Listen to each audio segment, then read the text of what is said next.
بارش اتنی شدید ہے، ازدحام ہے، وہ کسی مسجد میں نہیں پہنچ سکتا، تو سنت سے اور احادیث سے یہ بات ملتی ہے کہ وہ بندہ عید کی نماز گھر میں اپنے اہل خانہ کے ساتھ جماعت کے ساتھ پڑھے گا، اور اس کو نماز کا سنت طریقہ معلوم ہونا چاہیے۔ معزز سامعین گرامی قدر، آج مسلمانوں کے لیے خوشی کا ایک دن ہے، اور الحمدللہ ہم سب نے جو ٹوٹی پھوٹی عبادات ان 10 دنوں میں کی ہے، آج اس کی انتہا کا دن ہے۔ آج قربانی کے جانور جو خریدے ہوئے ہیں ان کے گلوں پہ چھری کو چلانا ہے، لیکن اس چھری کو چلانے سے قبل آپ نے اس کا فلسفہ مختصر طور پہ سمجھنا بھی اور سننا بھی ہے۔ ابراہیم نے جو قربانی دی ہے، کیا صرف جانور کو قربان کیا، کیا صرف گھر بار کو چھوڑا؟ ابراہیم کی زندگی میں 4 بہت بڑی قربانیاں، 4 ہمیں ایک قربانی تو یاد ہے، باقی 3 کا ہمیں علم نہیں ہے۔ یہ قربانی فقط ان کے اپنے بیٹے کی گردن کے اوپر چھری چلانے کا نام نہیں تھا، بلکہ کس چیز کا نام تھا؟ سر تسلیم خم۔ اے رب، آپ کا حکم آ جائے، آپ کا اشارہ ہو۔ پھر ابراہیم یہ نہیں سوچتا کہ عقل کیا کہتی ہے، منطق کیا کہتی ہے، معاشرہ کیا کہتا ہے۔ پھر ابراہیم صرف ایک ہی بات مانتے ہیں، اللہ آپ کا حکم آ جائے، جہاں آپ کا حکم آ جائے گا ابراہیم کا سر تسلیم خم ہوگا، ابراہیم پہلا مسلمان ہوگا، ابراہیم اللہ کے ہر حکم کو مانے گا۔ اس کی ابتدا آپ جانتے ہیں ابراہیم علیہ السلام کی سیرت کے اندر کہاں سے ہوئی؟ پہلے باپ کو چھوڑا، باپ کے کہتے رہے کہ باپ آپ کیوں، پیارے بابا آپ کیوں ان کی عبادت کرتے ہیں، ان بتوں کو چھوڑ دیجئے۔ لیکن جب سمجھ آ گئی کہ باپ نے ان بتوں کو نہیں چھوڑنا، پہلی قربانی اپنے گھر سے ابتدا کی، سگے باپ کو چھوڑ دیا، ہجرت کا ارادہ کر لیا۔ کس طرح؟ کلاڑے کو اٹھایا، جو سب سے بڑا بت تھا اس کی گردن کے اوپر دے مارا، اور جب کلاڑا دے مارا تو بستی والے کہنے لگے کہ یہ کس نے کیا ہے، یہ کس نے کیا؟ کہنے لگے سمعنا فتى یذکرہم یقال لہ ابراہیم، ہم ایک نوجوان لڑکے ابراہیم کے بابت یہ بات جانتے ہیں، وہ ان کے بارے میں بات چیت کر رہا تھا۔ یہ پہلی قربانی کی ابتدا یہاں سے ہوتی ہے، یہ بات ہم بھول گئے۔ سارے کے سارے بستی والے آئے، انت فعلت ھذا بآلہتنا یا ابراہیم، کیا آپ نے ہمارے الہوں کے ساتھ یہ کیا ہے؟ دیکھیے عقل کے اوپر جب پردہ پڑ جائے تو کیسا پڑنا۔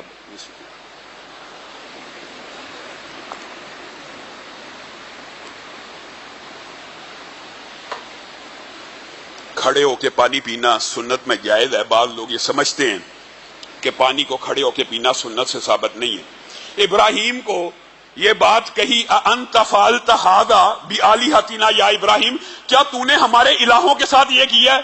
سوال ہی کتنا نکما ہے، سوال ہی کتنا نکارا ہے، ہمارے الہوں کو تو نے توڑا؟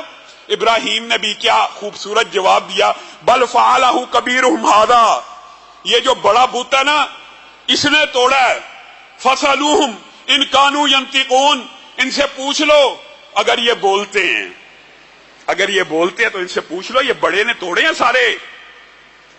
اب یہاں پر ہونا تو یہ چاہیے تھا کہ وہ شرمندہ ہو جاتے، اور ہوئے بھی، سب نے سروں کو جھکا دیا اور ابراہیم کو کہنے لگے آپ کو پتہ یہ تو بولتے نہیں۔ تو ابراہیم نے کیا کہا، اف لکم اف لکم اف لکم ولما تعبدون من دون اللہ، تمہارے پہ تف ہے، ان کی پوجا کرتے جو بولتے نہیں ہیں۔ جلا وطن کر دیے گئے۔ پہلی قربانی بادشاہ سلامت کے پاس نمرود کی بارگاہ میں پیش ہوئے۔ نمرود نے کہا ہاں جی کس کو رب مانتا ہے؟ کہا اس کو جو پوری کائنات کا خالق مالک ہے۔ اس رب کی نشانی کیا ہے؟ کہا ربی الذی یحیی و یمیت، میرا رب وہ ہے جو زندہ بھی کرتا ہے جو مارتا بھی ہے۔ وہ نمرود متکبر جابر عقل کے اوپر پردہ کہنے لگا آنا احیی و امیت، میں زندہ کرتا ہوں میں مارتا ہوں۔ ابراہیم کو سمجھ آ گئی کہ جاہل ہے، مکالمہ جیتنا چاہتا ہے، مناظرہ جیتنا چاہتا ہے۔ دلیل کیا دینے لگا؟ ایک قتل کا جو مجرم تھا جس کو سزائے موت تھی اس کو آزاد کر دیا، ایک راہ چلتے معصوم بیچارے کو پکڑ کے قتل کر دیا۔ کہا آنا احیی و امیت، میں مارتا ہوں میں قتل کرتا ہوں۔ تو ابراہیم نے جواب میں کہا فإن اللہ یأتی بالشمس من المشرق فأت بها من المغرب، میرا رب وہ ہے جو سورج کو مشرق سے نکالتا ہے، تو مشرق سے نکالتا ہے، تو مغرب سے نکال کے دکھا دے۔ فبہت الذی کفر، سارا مجمع، سارا بادشاہ چپ کی مہر لگ گئی، مبہوت ہو کے رہ گئے، ان کے گونگے بن گئے۔ اب جب کوئی جواب نہ آئے تو کیا پاکستان میں آپ دیکھ لیجئے، معاشرے میں دیکھ لیجئے، جب کوئی ٹھوس پکی دلیل آ جائے، ابراہیم نے کیسی زبردست دلیل کی، اس سے پچھلی دلیل کے اوپر جھگڑا نہیں کیا، فوراً مناظرے کا انداز بدلا اور کہا فَإِنَّ اللَّهَ يَأْتِي بِالشَّمْسِ مِنَ الْمَشْرِقِ، اللہ میرا ہے وہ ہے جو مشرق سے سورج کو نکالتا ہے، تو مغرب سے نکال کے دکھا، پھر تجھے رب مان جائیں گے۔ فَبُهِتَ الَّذِي كَفَرَ، اس کے منہ کے اوپر ایسی چپ کی مہر لگی، اور جب کوئی دلیل نہ ہو تو پھر کیا کہا جاتا ہے؟ حرقوہ حرقوہ، ساتھ ہی درباری اور نمرود بول اٹھا حرقوہ، اس کو جلاؤ، وانصروا آلہتکم، اپنے خداؤں کی مدد کرو۔ کیسا عقل کے اوپر پڑتا ہے، اس کو جلاؤ اور اپنے خداؤں کی مدد کرو۔ یہ دوسری قربانی، پہلے گھر بار کو چھوڑا، باپ کو چھوڑا، اب ابراہیم کے لیے منجنیق تیار کی گئی۔ منجنیق آپ سمجھتے ہیں، ایک پرانے دور میں جنگ کا ہتھیار ہوتا تھا جس کے اندر ایک بہت بڑا پتھر ڈال کے پھینکا جاتا تھا قلعے کی دیواروں کے اوپر، اور مورخین نے لکھا یہ ابراہیم کے لیے سب سے پہلے ایجاد ہوئی کہ نمرود نے کہا ہر بندہ لکڑی دے تو اس کی چتا کو جلانے کے لیے جس کے اندر ابراہیم کو پھینکیں گے ابراہیم جل کے راکھ ہو جائے گا۔ بعض مفسرین نے جس نے تفصیل پڑھنی ہے پڑھ لے کہ کئی مہینے لکڑیوں کو جمع کیا گیا، ایک دن مقرر کیا گیا، دور سے منجنیق کے اندر جب ابراہیم کو بٹھا دیا گیا، منجنیق کے اندر ابراہیم کو جب بٹھا دیا گیا، آسمان سے جبریل امین کا نزول ہوا اور کہنے لگے اے ابراہیم اللہ سے کوئی حاجت ہے، اللہ سے کوئی بات کہنی ہے۔ اب یہاں پہ جبریل امین کو بھی پتہ نہیں ہے کہ ابراہیم کی قسمت میں شہادت ہے یا اللہ نے بچانا ہے، وہ چاہتے ہیں ابراہیم بچ جائیں، اللہ سے کوئی فریاد کر دیں۔ ابراہیم کی قربانی ایسی قربانی ہے، ابراہیم نے کہا جل تو جاؤں گا، حسبی اللہ، اے جبریل میری تجھ سے کوئی حاجت نہیں، میرا رب مجھے دیکھ رہا ہے، مجھے جان رہا ہے، میرے لیے کافی ہے۔ اپنی جان کا نذرانہ بھی پیش کیا۔ اس قربانی کو ہم بھول گئے۔ آپ یہ سمجھتے ہیں کہ ابراہیم کو پتا میں نے بچ جانا ہے، ہرگز نہیں۔ جبریل امین نے اگر کہہ دیتے جبریل امین کو تو کوئی حرج کی بات تھی کہ اللہ سے کہہ دو مجھے بچا لیا جائے؟ نہیں کہا حسبی اللہ، اور حسبنا اللہ و نعم الوکیل یہ نبی کریم نے آپ کو اور مجھے ایک دعا سکھائی ہے، جب انسان کسی ایسی مشکل میں پھنس جائے کہ نکلنا ناممکن ہو پھر اس دعا کو پڑھنا چاہیے۔ جس طرح اللہ نے ابراہیم کو نکالا انشاءاللہ مجھے اور آپ کو بھی نکالے گا، وہی رب ہے، رب نہیں بدلا، رب وہی ہے۔ لیکن ایمان ابراہیم کا پیدا ہونا چاہیے نا، قربانیوں کا جذبہ تو ابراہیم کا پیدا ہونا چاہیے نا۔ ابراہیم کو منجنیق سے پھینک دیا گیا، پھر اللہ نے آسمان سے ندا دی یا نارو کونی بردم و سلاما، اے آگ ابراہیم کے اوپر ٹھنڈی ہو جا، لیکن ساتھ سلامہ کا ذکر بھی کیا، اتنی ٹھنڈی نہ ہونا کہ میرے ابراہیم کو ٹھنڈ لگ جائے، اس کے لیے ایک پھولوں کا گلستان بن جانا، اس کے لیے ایک چمنستان بن جانا۔ دوسری قربانی، تیسری قربانی کی ابتدا کب ہوئی؟ جب ابراہیم بوڑھے ہو رہے ہیں، پیرانہ سالی کا عالم ہے، اب کمر جھکنے کے قریب ہے، خیال آیا رب سے کیوں نہ ایک بیٹا مانگ لوں میرا وارث ہو جائے۔ بوڑھے ہیں، عمر رسیدہ ہو چکی ہیں، رب سے مانگا ہی نہیں تب تک۔ ربی حبلی من الصالحین، بس دل سے یہ آواز نکلی، جب دل سے یہ آواز نکلی رب نے بھی امتحان لینے کا دوبارہ ارادہ کر لیا۔ ربی حبلی من الصالحین فبشرناہ بغلام حلیم، ادھر دعا کی ادھر اللہ نے بیٹا اسماعیل دے دیا۔ اب بیٹا پہلے دن کا ہے، باپ وہ جو بوڑھا ہو گیا کوئی اولاد نہیں، آج پہلے دن کے بچے کو اٹھایا ہوا، کیسے چوم چاٹ رہا ہوگا، کیسے محبت کو دیکھ رہا ہوگا، کیسی نظروں سے دیکھ رہا ہوگا، کیا التفات ہوں گے اس کی طرف۔ ابھی بچے کو پیار کر رہے ہیں، اللہ نے حکم دیا بچہ تو دے دیا ہے لیکن تیرے ساتھ نہیں رہے گا، تیرے ساتھ نہیں رہے گا۔ اے اللہ یہ کیا ہوا؟ ہاں اس کو اور اس کی والدہ کو لے جا، وادی غیر ذی زرع میں چھوڑا۔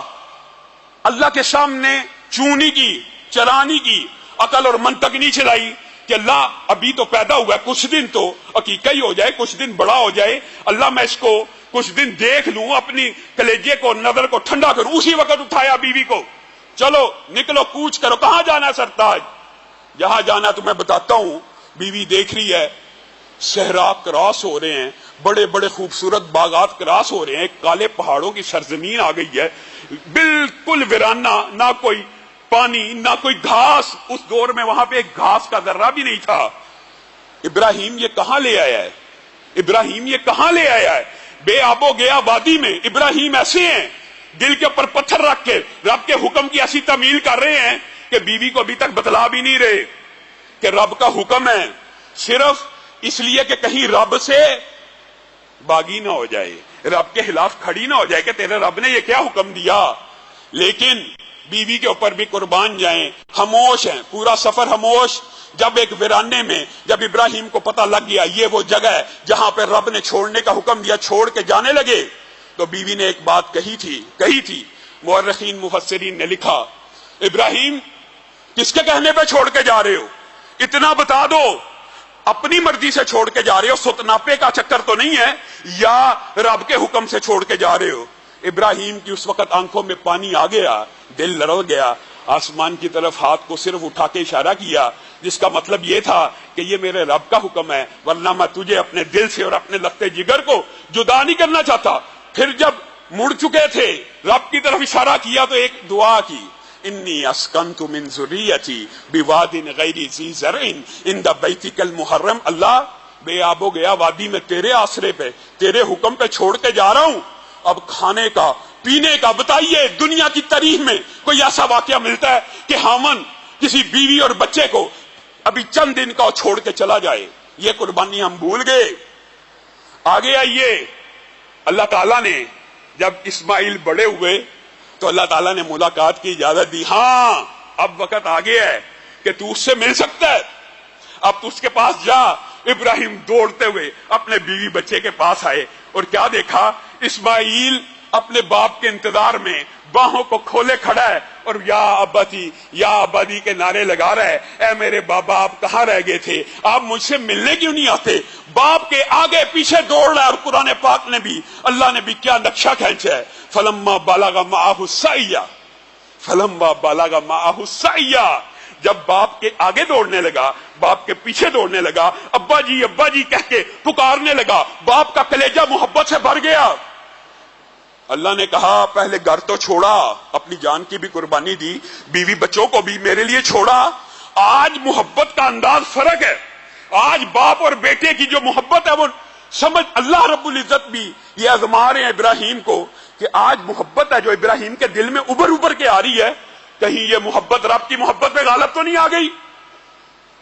اسی رات خواب دکھا دیا اور بیٹا ساتھ چل رہا ہے، ابراہیم سو کے اٹھے اور کہنے لگے انی ارا فی المنامی انی اذبحک فانظر ماذا تری۔ سبحان اللہ، بیٹا بھی ایسا ہو، باپ بھی ایسا ہو، ابھی خواب ہی آئی ہے نا، کوئی میرے اور آپ جیسا کم فہم ہوتا، اللہ معاف کرے، نبیوں کے ساتھ کیا مثال دینی ہے، لیکن 100 طویلیں، 100 حجتیں، 100 منطق۔ آج کل آپ نے دیکھا قربانی کے خلاف کس قسم کی منطق نہیں آ رہی، کولر لگوا دو، یہ کر دو، وہ کر دو۔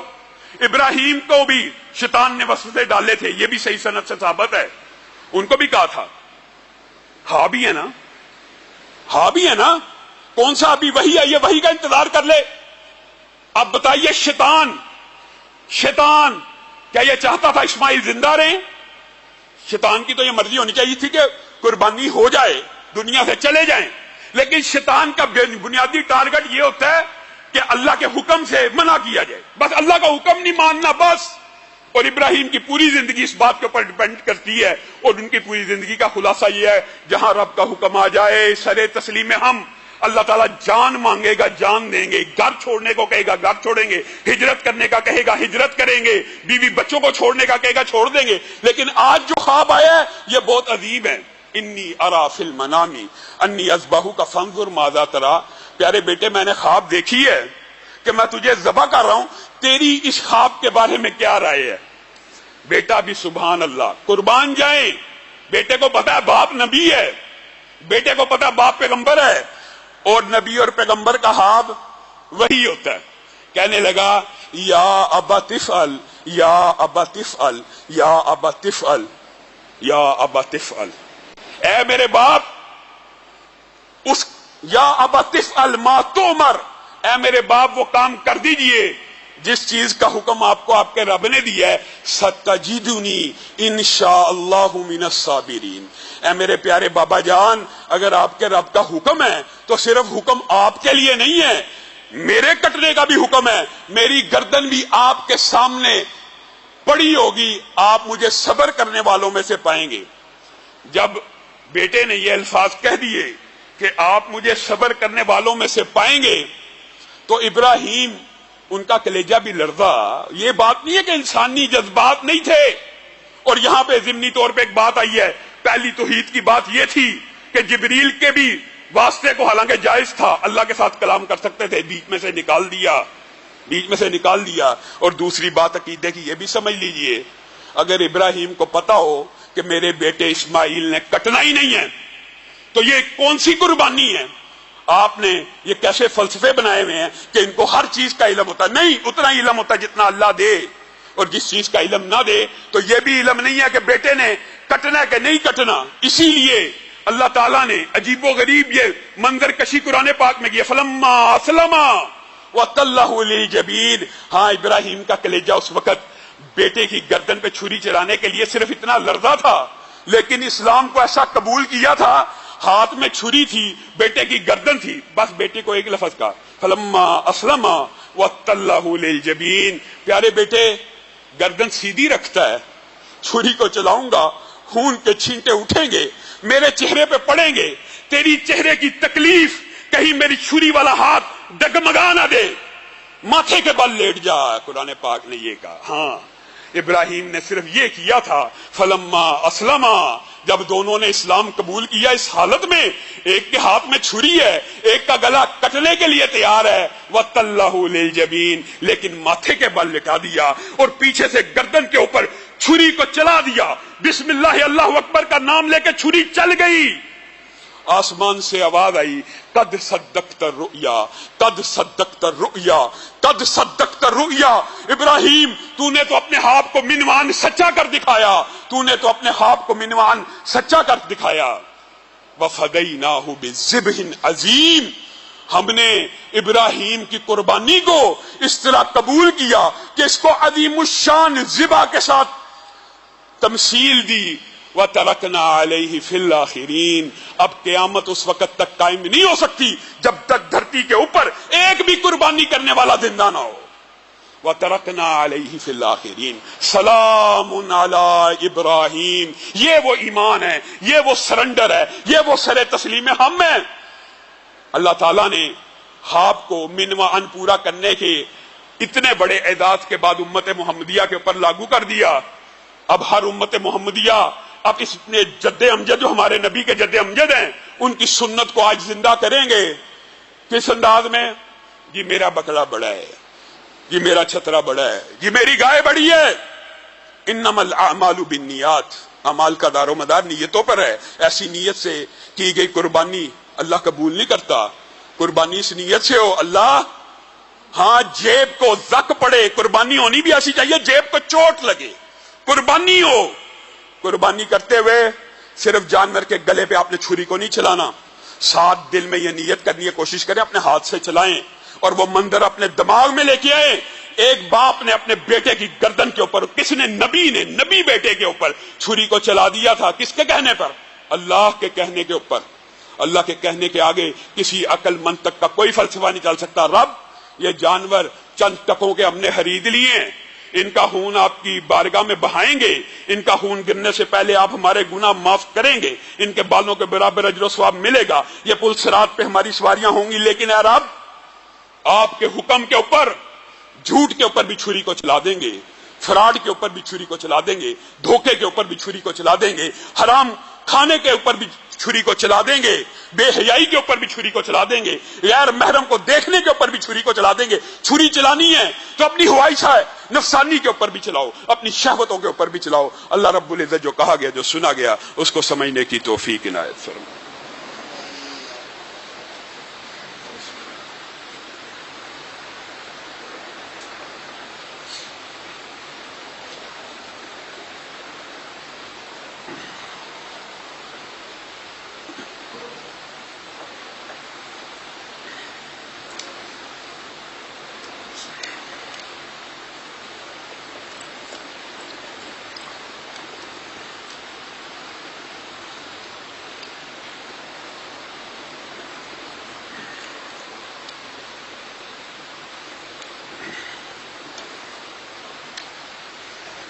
إن الحمد لله نحمده ونستعينه ونستغفره ونؤمن به ونتوكل عليه ونعوذ بالله من شرور أنفسنا ومن سيئات أعمالنا من يهده الله فلا مضل له ومن يضلله فلا هادي له وأشهد أن لا إله إلا الله وأشهد أن محمدا عبده ورسوله أما بعد فإن خير الحديث كتاب الله وخير الهدي هدي محمد صلى الله عليه وسلم وشر الأمور محدثاتها وكل محدثة بدعة وكل بدعة ضلالة وكل ضلالة في النار.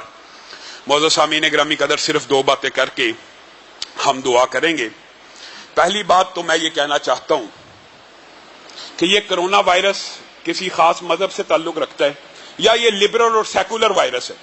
ہماری نظر میں تو یہ بڑا مذہبی متشدد وائرس ہے جو نہ کھیل کے میدانوں میں جاتا ہے، نہ یورو کپ میں جاتا ہے، نہ پاکستان انگلینڈ کے میچز میں جاتا ہے، نہ منڈیوں میں جاتا ہے، نہ بازاروں میں جاتا ہے، نہ آزاد کشمیر کے الیکشن میں جاتا ہے، نہ امریکہ کے الیکشن میں جاتا ہے. یہ کہاں آتا ہے؟ یہ مسجدوں میں آتا ہے. یہ پھر مذہبی متشدد وائرس ہو گیا نا. یہ عبادات میں آتا ہے. یہ انسان کو حج سے روکتا ہے، عمروں سے روکتا ہے، مسجد میں باجماعت 7 صفحے ملا کر کھڑے ہونے سے روکتا ہے. اور شکر ہے اللہ تعالیٰ نے خان صاحب کو یہ اس معاملے میں اتنی بصیرت اور فہم دیا کہ وہ جانتے ہیں یہ جو معیشت کا وائرس ہے، معیشت کی کمزوری کا اور غریبوں کا، یہ اس سے بڑا وائرس ہے. اور اس طرح پاکستان میں لاک ڈاؤن نہیں ہوا، اور اللہ کے فضل و کرم سے اس طرح پاکستان میں نقصان نہیں ہوا. چاہیے تو یہ تھا کہ مسلمان مسجدوں کو آباد کرتے، اللہ کو منا لیتے، یہ وائرس چلا جاتا. لیکن ہمارا طرز عمل بھی بڑا عجیب ہے. جب کوئی مسلمانوں کی عید آئے گی، وائرس ریشو بڑھ گئی، مریض بڑھ گئے.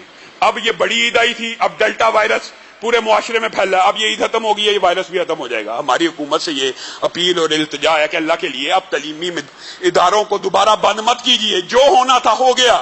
اب احتیاط آپ نے جتنی کرنی ہے کر لیں، اس کے مطابق SOPs کے مطابق کھولیں. اور دوسری اہم بات جو آپ کے سامنے رکھنی بھی ہے اور شیئر بھی کرنی ہے اور خوشی کی خبر بھی یہ ہے، آپ جانتے ہیں اللہ کے فضل و کرم سے رمضان میں ہم نے ایجوکیشنل کمپلیکس کے حوالے سے لینٹر کا پروجیکٹ بنایا تھا. اللہ نے وہ بھی کامیاب کیا. ابھی اور منزلیں بھی انشاءاللہ بنیں گی. کچن کا پروجیکٹ تھا، الحمدللہ اس کی بھی مکمل پیمنٹ ہوگی. اللہ کے فضل و کرم سے صرف تحدیث نعمت کے طور پہ کہہ رہا ہوں، صرف ایک آدھ میرے دوست نے، میرے قریبی ساتھی نے ہمت دے کے ہماری یہ اس ٹائم آپ کو پتا اتنی بڑی پیمنٹیں کی ہوں تو گنجائش نہیں ہوتی کہ مزید پروجیکٹ لے، لیکن ایک ساتھی نے ہمت کر کے تشجیع دی اور اس نے کہا آپ پلاٹ لیں. اللہ کے فضل و کرم سے الحمدللہ ہم نے عورتوں کے لیے ایک کنال کی مسجد کا انڈیپینڈنٹ پلاٹ لے لیا انشاءاللہ، جس میں 2000 سے زائد عورتیں نماز پڑھیں گی، جس کی پیمنٹ 30 ستمبر ہے. اللہ تعالیٰ میرے اس بھائی کا صدقہ جاریہ قبول فرمائے، اس کے بھائی اس کے والدین کے لیے اس صدقہ جاریہ کو قبول و منظور فرمائے. اس کی باقی ماندہ پیمنٹ بھی کرنی ہے اور اس کو تعمیر بھی کرنا ہے. اور اگر آپ میں سے ہی کوئی ایک بندہ بھی چاہے یہ پوری کی پوری مسجد بنوا سکتا ہے. آپ لوگ ضرور اس کی طرف توجہ کیا کریں. اور یہ بات میں کیوں کہہ رہا ہوں؟ اس لیے کہہ رہا ہوں کہ آج قربانی کا دن ہے. اس قربانی کی کھالوں کے ساتھ اس پروجیکٹ کا لنک نہیں ہے، تو آپ نے اپنی جیب میں سے تعاون کرنا ہے، جو بھی کرنا ہے مسجد کے لیے خالص. لیکن بات آئی ہے ضمنی طور پہ، تو میرے بھائیو یہ بھی ایک عجیب افسوس کی بات ہے نا. قربانی کی کھال کا آج ریٹ کیا ہے؟ چونکہ آج مدارس اور مساجد نے اکٹھی کرنی ہے اور پورے سال کا خرچہ اکثر مساجد اور مدارس کا کسی دور میں ان کے اوپر ڈیپینڈ کرتا تھا. عام دنوں میں گائے کی کھال 5000، اچھا 4000، کم از کم 3000. آج کیا ریٹ لگے گا؟ 600 روپیہ، 700 روپیہ، 800 روپیہ، 1000 روپیہ. بکرے کی کھال عام دن میں 500 کی، آج ہم لیتے ہی نہیں. چھترے کی کھال پھینک دو. آپ بتائیں یہ مدارس دشمنی اور اسلام دشمنی ہمارے معاشرے کے لوگوں کے اندر بھی موجود ہے. آپ سب ساتھیوں نے چاہے یہ کھال جتنی مرضی کم قیمت کی ہو، آپ نے خصوصی توجہ کے ساتھ اہتمام کر کے خود یہاں پہ قرآن و سنہ اسلامک سینٹر کو یہ کھالیں پہنچانی ہے. سب ساتھی دعا کریں. اور دعا عید کا ایک اہم جز ہے. اس کی کیا وجہ ہے؟ نبی کریم صلی اللہ علیہ وسلم نے فرمایا وہ عورت جس کو مسجد میں آنے کی اجازت نہیں، آپ جانتے ہیں جن کو حیض ہو، پیریڈز ہو، وہ مسجد میں نہ آئیں، لیکن ہماری عیدگاہوں میں آئیں تاکہ مسلمانوں کی دعاؤں میں شامل ہو جائیں. کیا پتا کس کی آمین سے رب دعا کو قبول کر لے۔ الحمدللہ رب العالمین الرحمن الرحیم مالک یوم الدین ایاک نعبد و ایاک نستعین اہدنا الصراط المستقیم صراط الذین انعمت علیہم غیر المغضوب علیہم ولا الضالین آمین۔ اللهم صل على محمد وعلى ال محمد كما صليت على ابراهيم وعلى ال ابراهيم انك حميد مجيد اللهم بارك على محمد وعلى ال محمد كما باركت على ابراهيم وعلى ال ابراهيم انك حميد مجيد۔ اے اللہ ہم سب کے گناہوں کو معاف فرما، اے اللہ ہم سب کے گناہوں کو معاف فرما، اے اللہ صبح و شام کے گناہوں کو معاف فرما، اے اللہ چھوٹے چھوٹے گناہوں کو معاف فرما، اے اللہ بڑے بڑے گناہوں کو معاف فرما، اے اللہ خلوت کے گناہوں کو معاف فرما، اے اللہ جلوت کے گناہوں کو معاف فرما، یا اللہ ظاہری گناہوں کو معاف فرما، یا اللہ پوشیدہ گناہوں کو معاف فرما، یا اللہ دن کے اجالوں میں کیے گئے گناہوں کو معاف فرما، یا اللہ رات کی تاریکیوں میں کیے گئے گناہوں کو معاف فرما، یا اللہ آنکھوں کی خیانتوں کو معاف فرما، یا اللہ آنکھوں کی خیانتوں کو معاف فرما، یا اللہ نظر کی خیانت کو معاف فرما، یا اللہ زبان کی خیانت کو معاف فرما، یا اللہ زبان کے جھوٹ کو معاف فرما، یا اللہ زبان کی غیبت کو معاف فرما، چگلی کو معاف فرما، گالی کو معاف فرما، جھوٹ کو معاف فرما، بہتان کو معاف فرما، یا اللہ پورے جسم کو گناہوں سے پاک اور صاف فرما، یا اللہ آج کا دن خوشی کا دن ہے، آپ مسلمانوں کے اوپر آج نظر کرم بھی کرتے ہیں، یا اللہ جو ٹوٹی بوٹی پچھلے 10 دن عبادتیں کی ہیں یا اللہ ان کو قبول و منظور فرما، یا اللہ آج جو قربانی کرنے والے ہیں اس کو بھی قبول و منظور فرما، یا اللہ اس کے خون کا قطرہ گرنے سے قبل پورے اہل خانہ کے ہر گناہ کو معاف فرما، یا اللہ ہم سب کے گناہوں کو معاف فرما، یا اللہ یہ قربانی اپنے تقرب کا ذریعہ بنا، یا اللہ اس میں نمود و نمائش سے معاف فرما، یا اللہ ریاکاری اور شہرت سے معاف فرما، یا اللہ اعمال کو ریا سے معاف فرما، یا اللہ ہم سب کو رزق حلال فراہ نصیب فرما، یا اللہ ہم سب کو رزق حلال راہ نصیب فرما، یا اللہ ہمارے والدین کی حفاظت فرما، یا اللہ ان کو لمبی عمر عطا فرما، یا اللہ ان کو صحت والی زندگی عطا فرما، یا اللہ ان کا سایہ تا دیر ہمارے سروں پہ قائم فرما، یا اللہ جو والدین فوت ہو گئے ہیں، یا اللہ جو والدین فوت ہو گئے ہیں، یا اللہ ان کی ہر خطا کو معاف فرما، یا اللہ بابا شہید کی ہر خطا کو معاف فرما، یا اللہ والدہ مرحومہ کی ہر خطا کو معاف فرما، یا اللہ جو والدین قبروں میں پڑے ہمارے دعاؤں کے منتظر ہیں،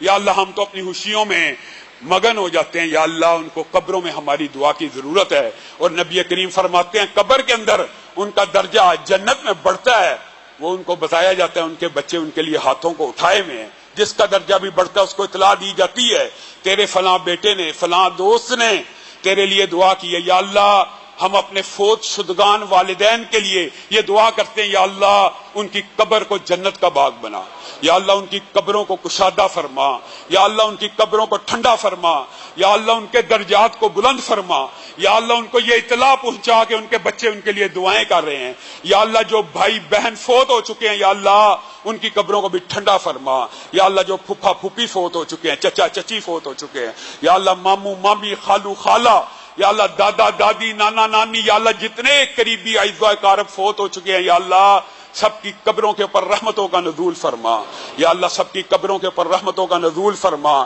یا اللہ ہم سب کو ان کے لیے صدقہ جاریہ بنا، یا اللہ ہم سب کو ان کے لیے صدقہ جاریہ بنا، ان کی طرف سے مالی صدقہ کرنے والا بنا، یا اللہ ہماری اولاد کو ہمارے لیے صدقہ جاریہ بنا، یا اللہ ہماری اولادوں کو ہمارے لیے صدقہ جاریہ بنا، یا اللہ ہماری آنکھوں کی ٹھنڈک بنا، یا اللہ گھر والوں کو اور اولادوں کو آنکھوں کی ٹھنڈک بنا، یا اللہ ان کو ہمارے لیے صدقہ جاریہ بنا، یا اللہ جتنے بیٹھے ہیں یا اللہ اس مجلس کو جنت الفردوس میں جمع فرما، یا اللہ اگر اس مجلس میں کوئی جہنمی یوم کتابت تقدیر والے دن بیٹھا ہے یا اللہ اتنے ہزاروں ہاتھ اٹھے، یا اللہ اس کو جہنم سے آزاد فرما، یا اللہ کہنے والا اور سننے والوں میں سے اگر ایک بھی جہنمی ہے اسے آزاد فرما، یا اللہ جہنم سے آزاد فرما، یا اللہ اس مجلس کو جنت الفردوس میں بپا فرما، یا اللہ وطن عزیز پاکستان کی حفاظت فرما، یا اللہ فوج کی حفاظت فرما، یا اللہ پولیس کی حفاظت فرما، یا اللہ جو پولیس والے ہماری سیکیورٹی پہ آتے ہیں یا اللہ ان کی بھی حفاظت فرما، یا اللہ اداروں کی حفاظت فرما، یا اللہ سرحدوں پہ لڑنے والے نوجوانوں کی حفاظت فرما، یا اللہ وطن عزیز کو ہر مشکل ہر پریشانی سے دور فرما، یا اللہ وطن عزیز سے اس وبا کو پھیر دے، یا اللہ وطن عزیز سے اس وبا کو دور فرما، یا اللہ یہ وبا مسلمانوں کے لیے باعث رحمت فرما، یا اللہ باعث رحمت فرما، یا اللہ کفار اور مسلمانوں کے خلاف کارروائیاں کرنے والوں کے لیے باعث ذلت بنا، باعث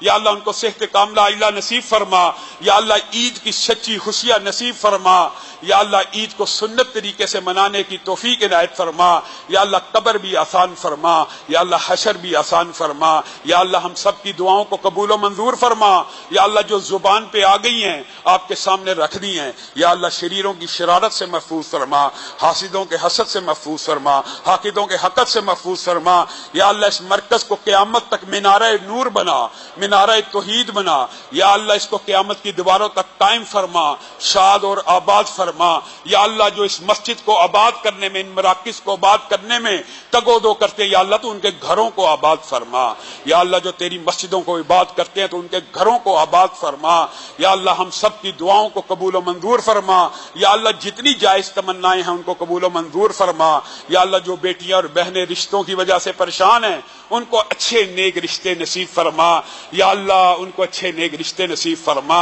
یا اللہ ان کو نیک صالح رشتے نصیب فرما، یا اللہ وہ نکاح کرنا چاہتی ہیں، عزت کی حفاظت کرنا چاہتی ہیں، پاک دامن ہیں، یا اللہ اپنی جناب سے ان کے رشتوں کا انتظام فرما، یا اللہ جو بے اولاد ہیں ان کو اولاد صالحہ نرینہ نصیب فرما۔ سبحان ربک رب العزت عما یصفون وسلام علی المرسلین والحمد للہ رب العالمین۔ عید مبارک و تقبل اللہ